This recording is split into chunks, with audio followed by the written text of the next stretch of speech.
Coming up on Virginia Outdoor Life, you don't have to go across the water to enjoy European-style hunting. We'll take you to a place in Virginia where you can do it anytime you want. Plus, brave the worst weather of the season, hunting for snow geese on Back Bay. And get out your pen because we'll show you another secret word that could land you a chartered fishing trip for 4 and a guest spot right here on the show. So stay tuned. Virginia Outdoor Life is next.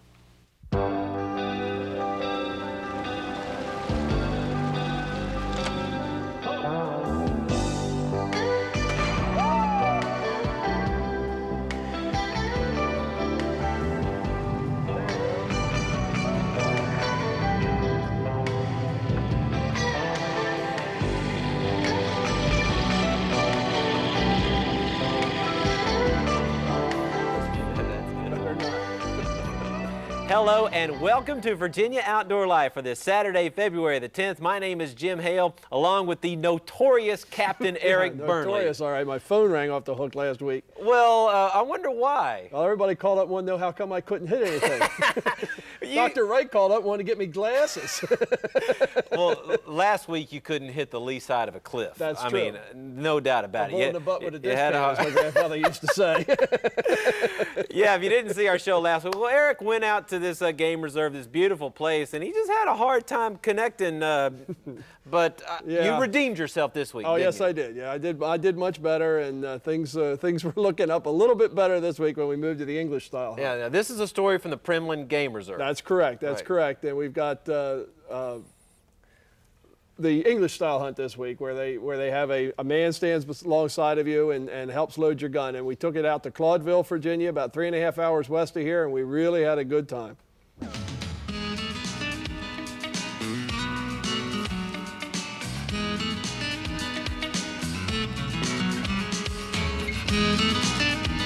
Primland is composed of 14,000 acres. We actually started out as a logging operation. In '85, it was decided that we wanted to do a shooting operation. We started by studying the European style in Europe and actually going to Europe and looking at some hunts and participating there in Europe, and that would be Ireland, England mainly, France, and doing the shooting there and coming back to the United States and setting up a shoot. And in 1985, 86, we were raising birds in 86. 86, 87, we actually started the shoot. Eric Burnley, number 3. Each person has a loader with them that'll load with them and take care of them and show them where the birds are coming from and which way they should be shooting and which is safe shots and so forth.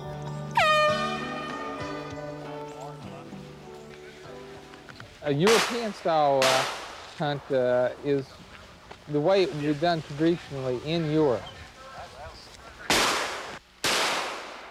We have beaters in the field that would be pushing birds out, and we have the shooters that are shooting, and they're either shooting with a single gun or a pair of guns.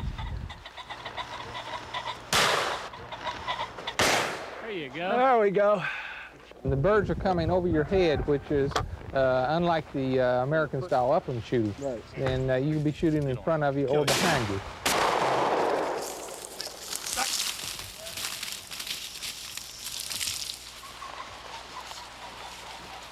Drug him out. We're not going to do is make everybody sound like you killed him. It was all right. The pin and got a bunch of You know, if you put the... There's going to be about 8 people spread up and down the line here. Y'all going to be about 30 yards apart. So make sure you don't shoot down the line where you might shoot somebody. All the birds are going to come from straight overhead.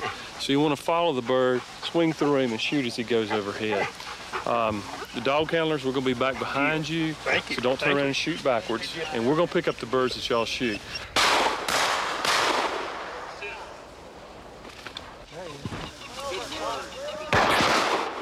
I hit him. I don't know if I killed him or not, but I hit him.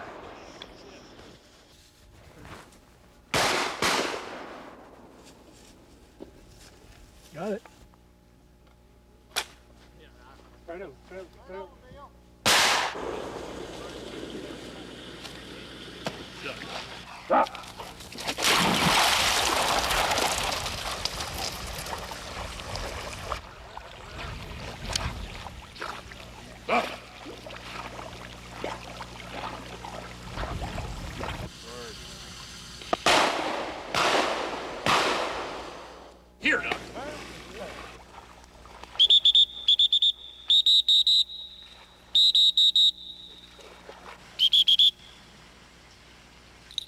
boy, here.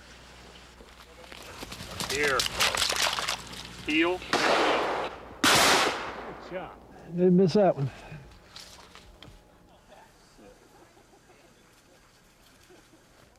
Woo! Boy, I am telling you, man, was that fun or what? I'm telling you, it really is. I've never done that before. I mean, it was strange to you don't load your own gun. The man stands there and opens the gun for you. Something. And listen, I brought you something since you were where did that go? Since you were so good to me and brought me all that stuff from the SHOT Show. Oh, that you sure, got, buddy. You Why, really took thank care you. of me out there and brought me absolutely nothing, not even a stupid T-shirt. But I took care of you. All I right. got you a nice hat from Primland. That I is didn't want you sweet. to think that we weren't thank you, thinking of bud. you while we were out there All having right. all that good time. Obviously, you were. Yes. Okay. And by the way, congratulations. You did a nice job. Much better this time. Thank you. Thank you. Indeed. Those were pheasants you were hunting, That's right? correct. Yeah, they were pheasants. They put them out and then they run the. We didn't have pictures of it, but they run the beaters through the brush just like they do in England and all of Europe, and then they fly out over that cliff, and then you take a shot at them as they come overhead. Some sweet dogs out there, too, Oh, yeah, boy. the dogs are great. Yes, the dogs sir. are great. Hey, don't go away because we're going to go goose hunting after this. We braved last weekend's horrible weather appropriately enough for snow geese. That adventure coming up.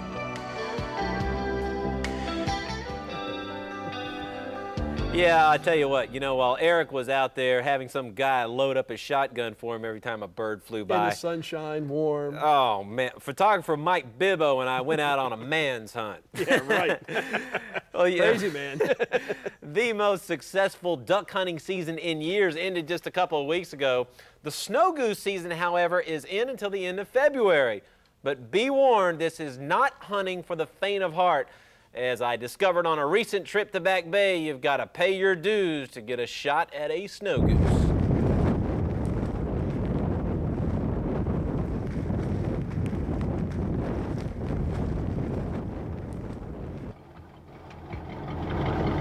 It was a race against time. We all knew that the ice storm was fast approaching, but the prospect of getting into some snow geese was just too tempting. The frigid waters of Back Bay looked menacing, but not nearly enough to discourage veteran wildfowl hunters Buddy Bowen and Mickey Taylor. I don't know if you noticed coming across the causeway there, the birds flying in some small groups. That looks encouraging, and there was a lot of birds on the right-hand side, so hopefully we'll get out here and there'll be some birds moving. We're gonna head east. We're going over to Falls Cape State Park. Okay. Hopefully we'll get over there and find some of them white snow geese. All right, bud. Well, kind of a rotten day, but it's just part of it, huh? This is a ducky day. This is a good day for what we're gonna do.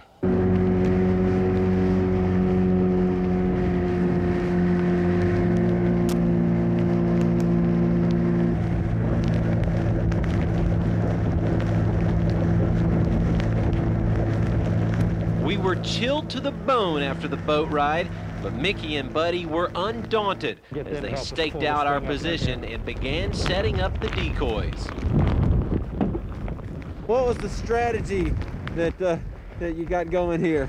Well, what we try to do is make kind of sort of like a little hook to come around and something to, so that they see them and come on around in, so they'll come in close enough to get a shot off at.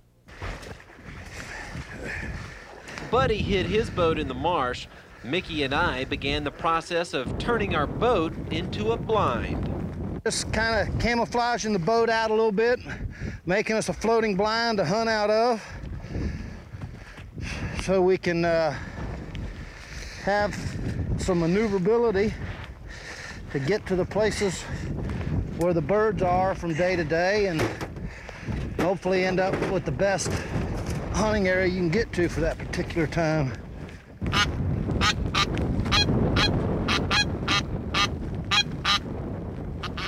I think it's a lot like a chess game. You just got to kind of make a move and sit back and wait for the birds to make their move, and you got to have everything set up just right. But the odds were rapidly deteriorating as the wind whipped through the marsh and temperatures plunged with no birds in sight. Well, boys, we've been out here for a while now. Tough day, ain't it? It's a tough one. It's tough. Wind's blowing, it's been raining. Like we were saying, this is one of those days that they might not. Just happened to be the might not. Well, tell me something. When you're ready to leave, do those decoys jump back in the boat? Yeah, they Snap your fingers. We just call them and they'll all come right on in the boat. You know, that's how you find out if you're good with a call or not. The freezing rain and howling wind only got worse. Finally, photographer Mike Bibbo pulled the plug on this unforgettable goose hunting expedition. Let's go. How you doing, man? I think Bibbs has had a wet day. Yeah. Let's go. All right. Well, I enjoyed it. It was a lot of fun. Did you hear him? A lot of fun. Oh, boy. Yeah, you know, we didn't get a shot, but you know what? We heard some great jokes, and the best came from Buddy with this question. You know why goose hunting is a man's sport? No. Because women are too smart to go out there. Got that right. Exactly. And I want to tip my hat to our photographer, Mike Bibbo. I tell you, he darn near froze his fingers off. In fact, I'm going to give him the hat you gave me. Whatever I suits. think he deserved it. Here you go, buddy. Good job there, Bibbs. Who cares? And welcome back to Virginia Outdoor Life here on WTKR News Channel 3. It's picture time, and this week, as always, we have got some great ones. So let's open up that outdoor scrapbook and take a look, starting off with Ernest Easter and Ernie Jr. of Virginia Beach. Ernie Sr. bagged this 6-point buck taken the very last day of the shotgun season in Virginia Beach back in November. Ernie Jr., age 10, obviously learning the ropes from the old man. So way to go there, Pops, and we hope you get one too soon there, Junior. Okay, now we have Don Adams from Virginia Beach, a 6-pound, 15-ounce largemouth bass. He took it on Lake Prince down in Suffolk, part of the Suffolk Lakes. Beautiful area down there. I hope we can get down there this spring and do some fishing. No doubt about it. Henry West, Jay Palmer, and Robert West here.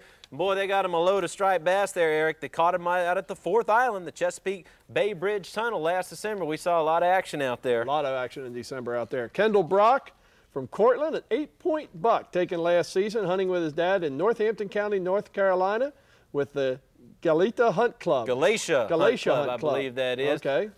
Definitely. Nice, nice animal. Oh, yeah, okay. That would be Southampton County, by the way, in Cortland. Eddie and Danny Davis here. Danny making another appearance on Virginia Outdoor Life. I believe he has the record, dad and son, with 34 tautogs, all between 4 and 7 pounds. Caught at the Chesapeake Bay Bridge Tunnel, no less. Big catch, big catch. Okay, here we have Volpe Boykins from Isle of Wight. Isle of Wight, that would be, buddy. Isle of Wight, yes. Buck taken on the Isle of Wight County hunts with Farmers Hunt Club and David Oswald, I'm sorry. David Oswald sent in the picture. And so he's got his looking retriever there, yep. and a couple of good-looking animals there. Carrie Ann Sadler and Mike Ketterman, and woo! Boy, I don't know what looks better, that buck or what's sitting in the truck behind it. I don't know why. I never get anybody that attractive to go hunting with me. I can tell you that. I get a bunch of smelly old guys out in the woods with me. But he took this 13-point buck anyway, hunting on the Stalker Hunt Club property. Yeah, talk about the deer there, Eric. That's a fine-looking buck and fine-looking truck there, too. Yeah, right. All right, Carrie Ann is his hunting partner and girlfriend. Right, okay. Glenn Sandifer Jr. in Norfolk with a 40-inch, 25-pound striper. He caught it on Thanksgiving Day last year at the high-level bridge, the Chesapeake Bay Bridge Tunnel. Looks like it was a little windy out there that day. The fish had a tag embedded in its side, but somebody had already cut off the information portion, which is not unusual. They'll cut it off and then release the fish.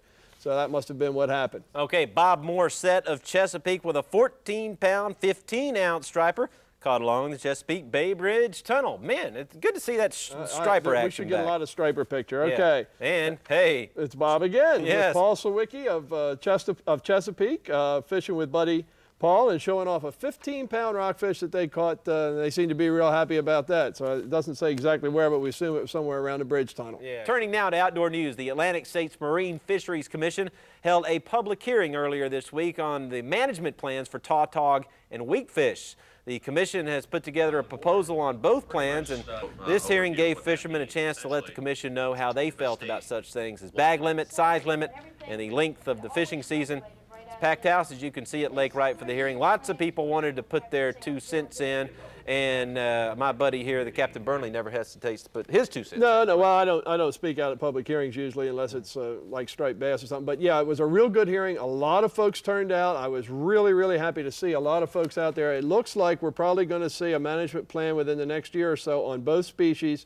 We're going to see bag limits and size limits on tautog for the first time, and we're probably going to see increased pressure to put more restrictions on weak fish because their numbers continue to plummet. So it's going to be an interesting thing. There will be more public hearings. This was just like they call a fact-finding hearing, looking for public input so they can go back now and fine-tune these management plans and see what they can come up with. All right, stick around. We've got an update on our big getaway giveaway contest and a new word you don't want to forget, not to mention the hot product segment, so don't go away. That's all coming up right after this. Getting all our stuff together here. Man, we got a bunch of stuff to give away, so we better get with the program here. Good stuff. Time to tell you about the big getaway giveaway if you didn't already hear about it last week.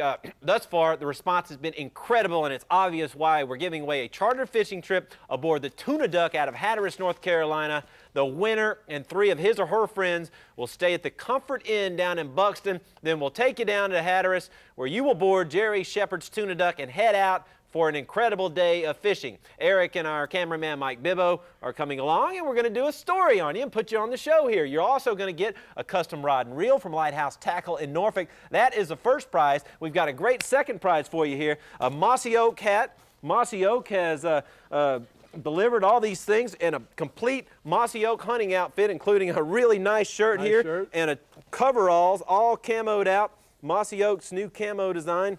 And I tell you what, this is some nice stuff here, nice thick quality. Extra large, yeah, I'll take it.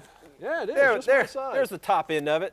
That's the way it looks. All right, plus a shirt. Got that. All right, Got the shirt. Got everything. just take care of all that stuff. I got it. Okay, we got Hat, a bunch shirt. of other prizes, including 2 of these beautiful Adirondack chairs made by Fun and Play out of Newport News. My buddy Ron Ritter called me up the other day, and he said, hey, I want to give away a couple of chairs. Those are $80 a pop right there. We're going to give them away to you right here on the show. Now, all you have to do to win is write down a secret word. We'll be fishing up one each week, and I believe Eric's got a bite. Here we go. Here we go. Oh, get it on board, Eric. Hurry. All right.